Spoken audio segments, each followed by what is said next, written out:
everybody, to another episode of Stripped Back with Daisy Delight, where I am trying my very best to unpack the Sydney scene one rhinestone at a time. Here I have with me the gorgeous Bella Louche. Bella, how are you going? I'm very well, thank you. Thank you for having me. Oh, it's an honor. Honor's all mine, honestly. I was like, yeah, who do I need on this show straight up? And I'm like, the comedy queen herself. She has to be one of my first ever guests. So Oh, it's very sweet of you. honored to have you. No, I've been having a little stalkety stalk of your socials just to get all my knowledge of your background up to par. So what I've got here, and correct me if I'm missing anything, but you are a model, you're a performer, you are the producer of Chooks, and you are also an instructor at Sydney Vintage Dance. Yes, I'll give anything a go. Any excuse to get naked and be a fool. I love it. I love it. I mean, like, honestly, isn't that what burlesque is all about, right? I think so. I think this is all a simulation. I think nothing is really real, so why take anything seriously? I mean, like, look, we're all just like little specks on a rock, right? We may as well like be a bit silly while we're here. Shake you like, I don't know, my body, I have a weird relationship to it. Sometimes I feel like it's just a meat sack and I'm, bouncing around. Shaking it every once in a while. Cover it in glitter. Yeah, totally. Got to do it. All right. I'm going to dive into my questions then, which I ask all of my guests just to get a bit of a feel for what goes on in the brain. So, what was your very first ever exposure to burlesque, if you can remember? I can. Okay. So I'm a dancer. I did ballet from the age of 4 till about 17. When I started to hit puberty, I actually had some issues with dance and back pain. I started to develop scoliosis, which is a curvature in the spine. And about 11 or 12, it was getting quite bad. And I had to go see a specialist in Sydney. I grew up sort of on the south coast. And he was recommending that I might have to wear a girdle or a sort of straightening garment. And I don't know if you're a bit younger than me, but there was a period of time where we'd like dial up internet. It was very hard. I would like research things a lot. Yeah. But I didn't figure out how to like delete my browser history. And I started looking up corsets and corsetry, and I started seeing all these beautiful women and also like a lot of fetish models on the internet. And I found out about Dita Von Teese, and Kalani Coconuts and Masumi Max and some really interesting fetish models. And I don't know, that's kind of my first exposure to the world of sexiness, fetish, burlesque. It's kind of all like a bit of a mishmash, really, the subcultures, I find. So that's amazing. So it literally came out of like a medical diagnosis and you were like, let's see how we can yassify this. Let's see. I mean, also too, like I was a bit of a weird kid, and high school was like a little bit of a hard transition for me. I spent a lot of time at home with my dad watching old movies. He's a film buff. And obviously, because I had a dance background as well, I was always attracted to the big MGM Golden Age musicals. So things like Field Folly, Sound of Music, Singing in the Rain. Yeah. So glamour and camp and big costumes were always an inspiration as well, I guess. The classics. I love that. Explains why. A little bit of Daisy Bella lore here for the listeners, but I think that the first ever time, this would have been the first ever class that I did with you, was an act based on Gilda, the movie. Oh, yes, yeah. With Rita Hayworth in it. Yeah. And I remember you getting all of us to sit on the ground, and you were like, I want to show you guys this clip, and this captures the essence. You were projecting something onto the roof of the studio, and I just remember watching that gorgeous, how she walks down and she's got her glove and she just takes it off so sensually, and I was just like, oh, it's divine. It was such a moment. So, yeah. No. And they don't make movies like that anymore, you know? Yeah. No, they were definitely a whole experience, you know, something that really like just enveloped you. Oh, I remember that. It makes me make me blush. Aw. You know, it was a good time. I was just like, oh my gosh, who is this? I'm glad that I've signed up to this class. Yeah, it was such an interesting course because I'd never taught that many people at once. Yeah, I wow. was have like 6 students, then I had like 13 or something. So I Yeah. had like 30 femme fatale bombshells on stage. There were so many of us, like seriously. It was so funny backstage at that big reveal. I remember all of us running around in our like red dresses and our black wigs. It felt like a glitch in the simulation or something. Everyone's just like, what the fuck's going on? But it's too, like, and a lot of people, they do 1 or 2 classes and they meet people, and through that experience they have like lifelong friends and lifelong colleagues. So it's really nice to see that. There was 2 girls in that troupe that have started,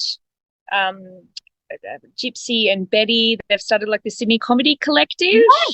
Yes. Amazing.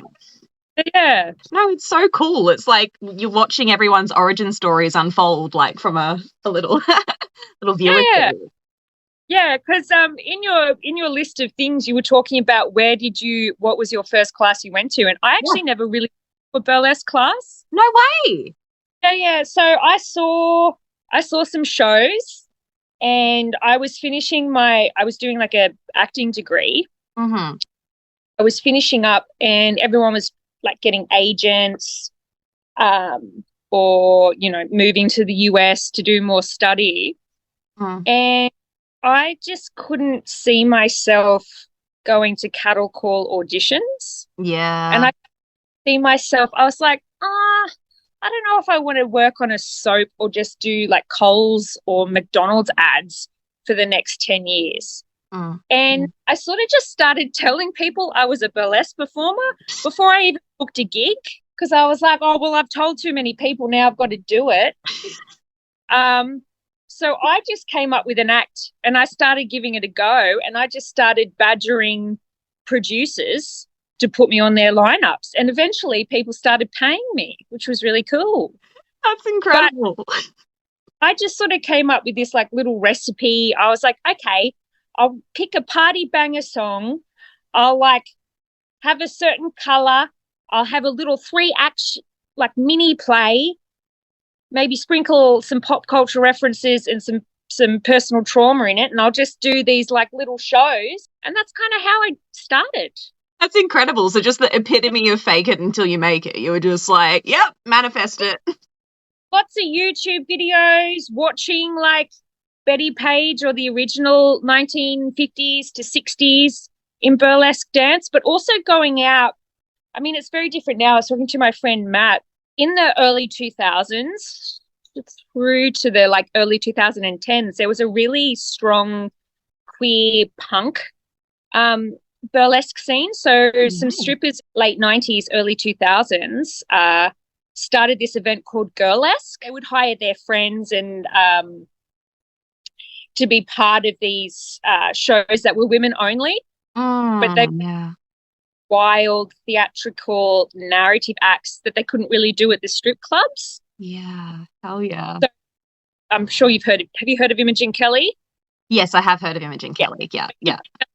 That Glitter Supernova and Sex Intense was part of that, and they also welcomed strippers from the 70s to come back and be on stage. Hell yeah. So the Grand Dame of Sydney Burlesque, Elizabeth Burton, she was a big part of that. So neo-burlesque was really the thing when I first started. So it was like underground warehouse parties, kind of shitty costumes, but just outrageous props, lots of sound bites, lots of lip syncing, gross things, John Waters. Yeah, so it was like very different.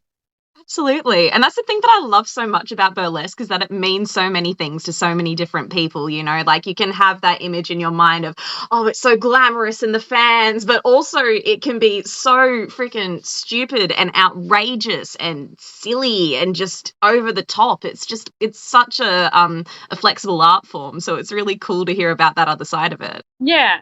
I think I was actually just talking to my friend as well. I think a big shift in the culture in Sydney came when Katya created Sky Sirens, because were you there?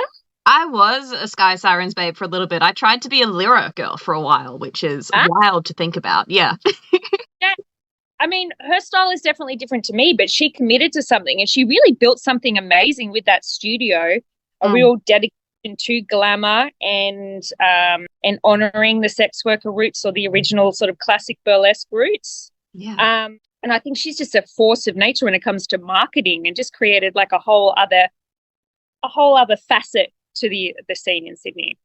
Yeah, absolutely. 100%. Like it was, yeah, I remember, cause I'm originally from Perth and I was moving to Sydney and I was like, where do I want to go to, you know, learn about burlesque, because I'd been doing it a bit in Perth. And I just remember finding that website and it was just like, you know, I'd just been smacked in the face with this pink fantasy. I was like, oh my goodness.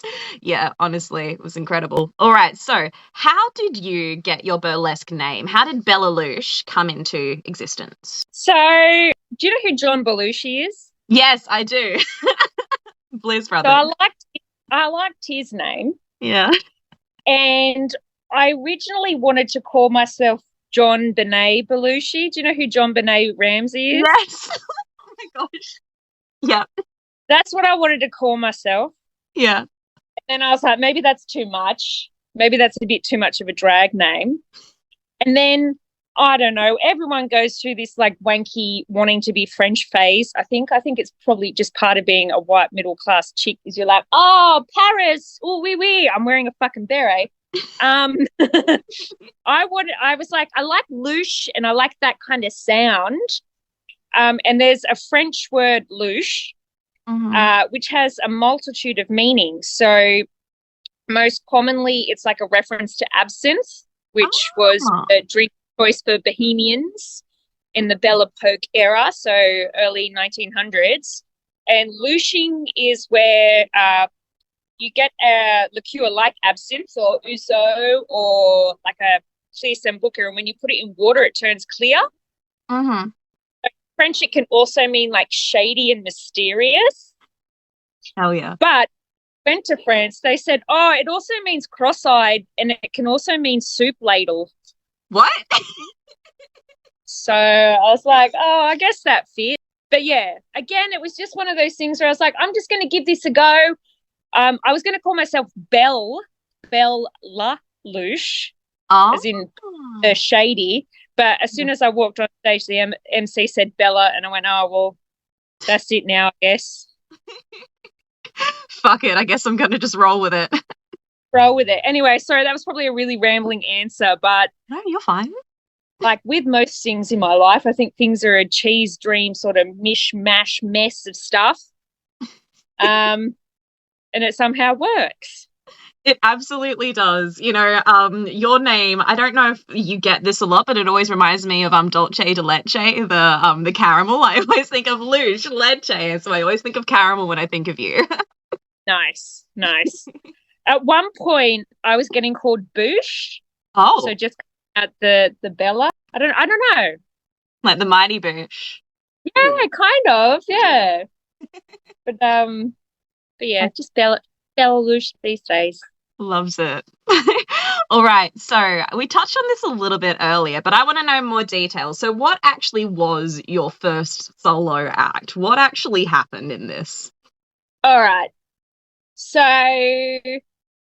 I had this beautiful dress from my grandma that my grandfather bought her in the 50s, and she actually never got to wear it. He bought it for a ball. He spent like, I think, 2 months' salary on it, which was pretty big in the early 50s. And she couldn't go to the ball. And then next minute she was pregnant and then couldn't fit it. So she had this beautiful ball gown it was pink, corseted, with lots of beads and sequins, and I didn't have any money to make a rhinestone Dita Von Teese situation, so I got a Kmart bra, and I think I hot glued some pink sequins to it. Yep. And I was, everyone goes through their French phase, and I think everyone goes through their 50s housewife phase. And then everyone goes through their like little Betty Page 50s fetish phase when it comes to burlesque. Yeah, yeah. And so my first act was a 50s housewife, and I had this big bucket and I was washing my clothes. But as I was washing my clothes, I was getting things on my gloves or my dress, and I was like, oh no, I'm all wet. I have to get naked. And then I sort of got in this big tub, and I did sort of like a parody of a martini glass routine in this washing tub. Oh my gosh, that sounds incredible. I wish I was there to see that. Oh, look. Yeah, it was okay. My hair was a bit flat and my eyelashes were a bit wonky. But yeah, I gave it my all. Did you ever do that act again, or was that kind of like I'm here and then moved on? I did a couple of times. I did actually get booked from that first show. Hell Someone yeah. was like, and that was really pretty. And I got booked. I think it was Brianna Bluebell, who has since left the scene. She used to sort of run classic nights, and there was these two sisters that ran this thing called the Pin-Up Parlor. And I did them as well. Yeah. Just hell yeah, that's awesome. All right, so sounds like a fantastic time on stage, but did you ever have an on-stage fail at any point in your career that you would like to share with us? I think I have a fail every time I perform.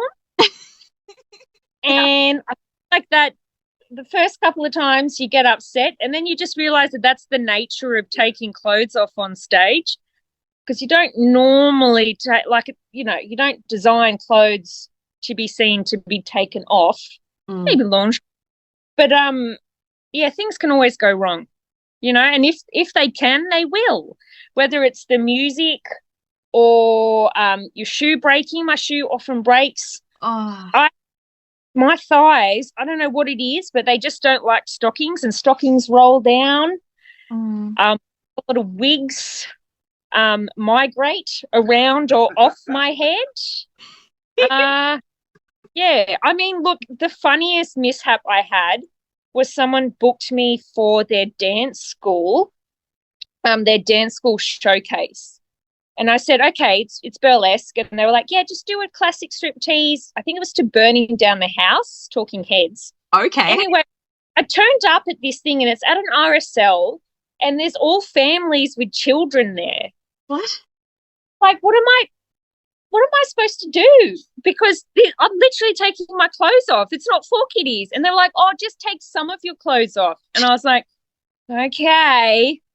And music started, and I took my robe off, and this little toddler ran on stage in tears, being like, you lost your dress, and picked up the dress and handed it to me.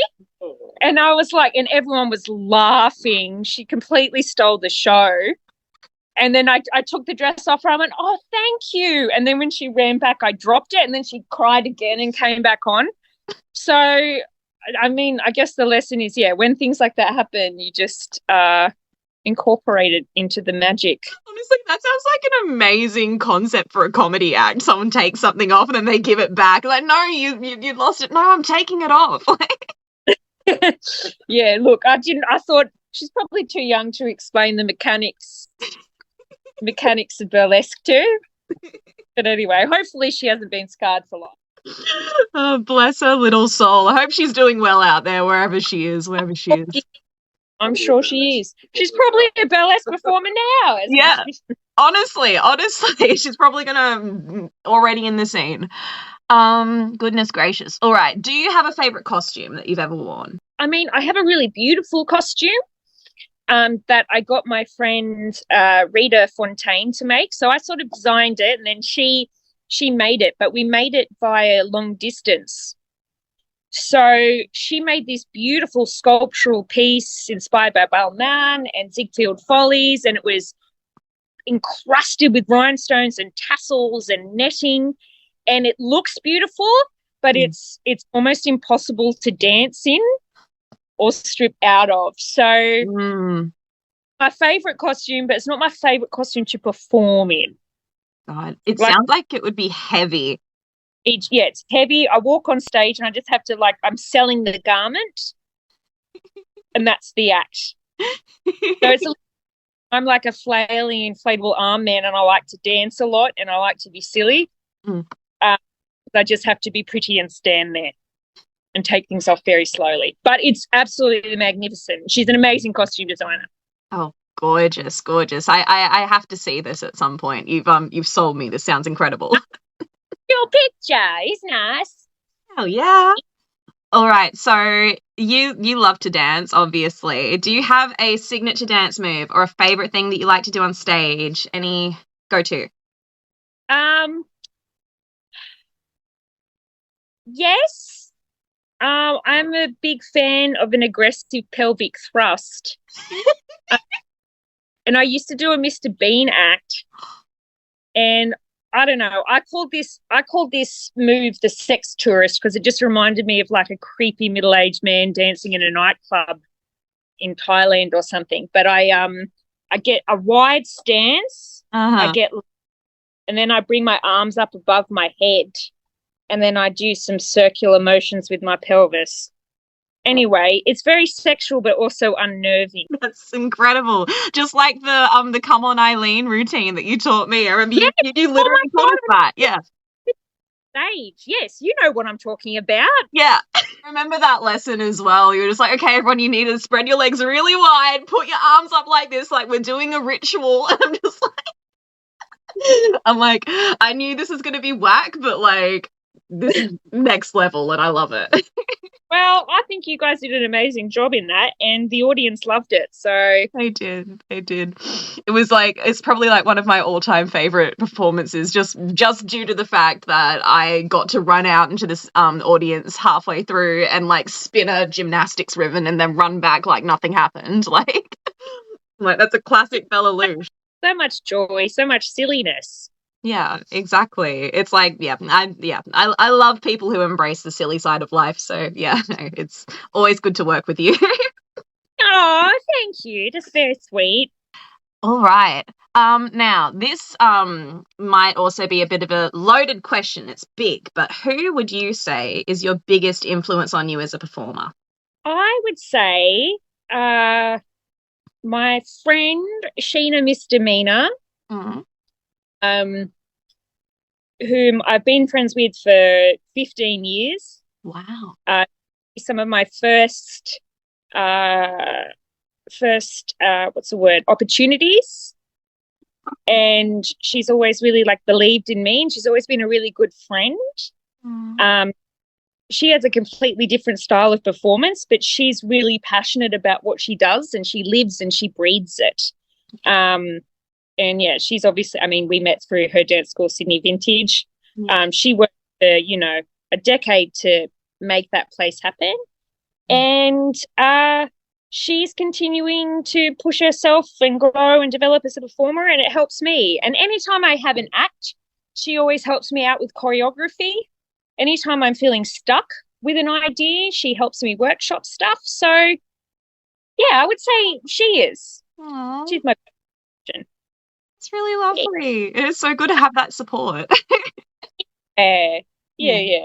And we're like family at this point. So I think that's the beautiful thing about burlesque. You can meet some amazing people and make friends for life. Yeah, genuinely, 100%. I was saying this because I was interviewing Kitty Allure early this morning, and I was just saying to her, like, oh my gosh, like the thing that I love the most about burlesque is the community. It's the main reason why I do it, because like everyone just comes together and it's so lovely and kind and supportive. It's a really beautiful thing. So yeah, no, I get it.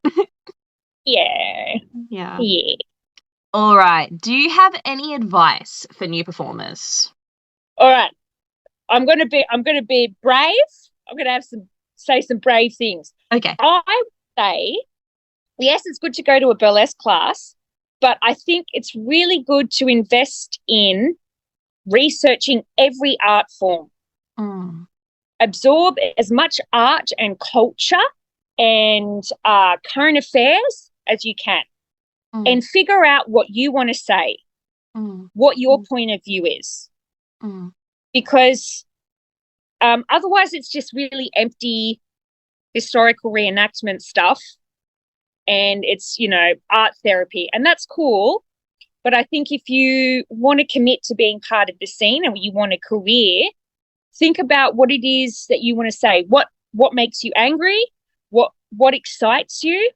And who you are as a person. I think you really need to know yourself well.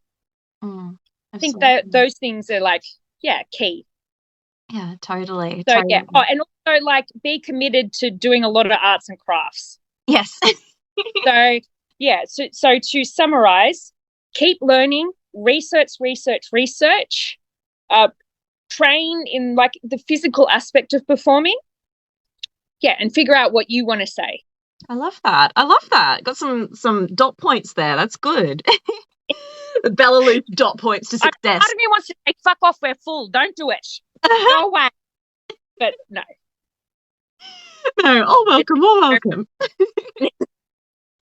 All right. We're actually coming towards the end of the interview, sadly enough, which is crazy. Time does fly when you're having fun. So one of my traditions on this podcast is that we always give love to others before we self-promote. So I was wondering, is there another artist or show that you want to spotlight right now who's doing something cool in the scene? Yeah. My friend Demon Derrier is a powerhouse performer, but she's also a very fierce advocate for body inclusivity. And she has a show, or a project rather, called Big Thick Energy, which really highlights fat excellence. And she puts on really amazing events, really joyful, really fun, and she walks the walk and she talks the talk. Like I said, when you've got to figure out what you want to say. And she's really like nailed that, I think. Oh, gorgeous. Yeah, Demon is fierce individual. She's so great. Yeah. With a butt quid. It's just as big as good. And it goes boop, boop, boop, boop, boop, boop, boop. Sorry, I'm doing hand gestures, but that won't read on audio. It's okay. For the listeners at home, Bella did a bunch of boop, boop, boop, boop, boop, like imagining grabbing a big butt, essentially. A twerking situation. Yeah, twerking. All right, so now, final question, self-promo time. Do you have anything cool that you're working on right now that you'd like to share with the listeners? Well, tomorrow my show Chooks is on, but I'm guessing this podcast won't come out before that is on. So that's mainly just that. Just being a weirdo every month in Redfern. Every month. So where is it? How do people get tickets? Yeah, tickets on Eventbrite. Just follow me on socials at Bella Louche. First Sunday of every month for the foreseeable future. I just book hot people, eccentric people that are very skilled. Yep. I can co-sign this entirely. I was in the audience for a cooked Chooks show. Wow, that's hard to say. Once, and oh my goodness, the amount of range. I saw a drag queen eating papadums. I saw a comedian singing a song about ringworm. I saw a political striptease about the bushfires. Like, everything was covered. Well, you're welcome anytime, friend, and if you have a cooked ass, just pitch it to me. I'll put you on. Yeah. You're too kind. Maybe I need to start really tapping into the zaniest parts of my brain. Awesome. Well, thank you so much, Bella, for being on my show. I really appreciate it. That's all right. Anytime, beauty. Hopefully there wasn't too many planes going past, but that's, that is what it is, isn't it? Lo-fi. Exactly. 100%. We're keeping it real here, if anything. Now, I highly doubt that any of the people listening don't already follow you, but by some random chance that they're not, how can people get more of Bella? Where'd they go? Just just Instagram or dirtybirdie.com.au. Awesome. Thank you so much, Bella. Hope you have a fantastic rest of your day. Thank you. I'm going to hit up the garden hard. I wish that this was a video podcast for the everyone needs to know that Bella this entire time has been wearing a beret in a backyard, sitting in the sun, post gardening. It's just sipping a Coke. Oh well, season 2, babe. Season 2. Exactly. Season 2. All right. Well, you have a good afternoon. I'm gonna go. See you later, lovely. See you later.